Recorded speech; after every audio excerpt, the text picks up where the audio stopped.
রহমতুল্লাহি ওয়া বারাকাতুহু। সকলে ভালো আছেন? আল্লাহ রাব্বুল ইজ্জত ওয়াল জালালের দরবারে লাখ কোটি শুকরিয়া, যিনি আমাদেরকে এত সুন্দর একটা আয়োজন করার সুযোগ এবং তৌফিক দান করেছেন।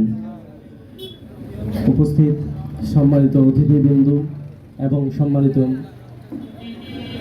সংগ্রামী দিন প্রিয় ভাইরা,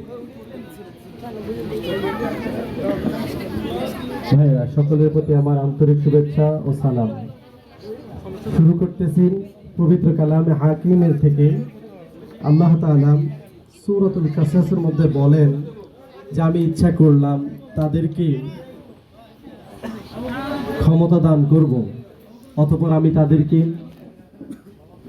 নেতাদের ওয়ারিস হিসেবে তাদেরকে দুনিয়ার জমিনে পরিচয় করে দিলাম। আয়াতটা নাজিল হয়েছে মুসা আলাইহিস সালাতু ওয়াস সালামের কওমকে নিয়ে। ফেরাউন যখন তার ক্ষমতা বলয় দিয়ে মানুষকে কোলঠাসা করে রেখেছিল, শিশুদেরকে পুত্র সন্তানদেরকে হত্যা করতেছিল, নারীদেরকে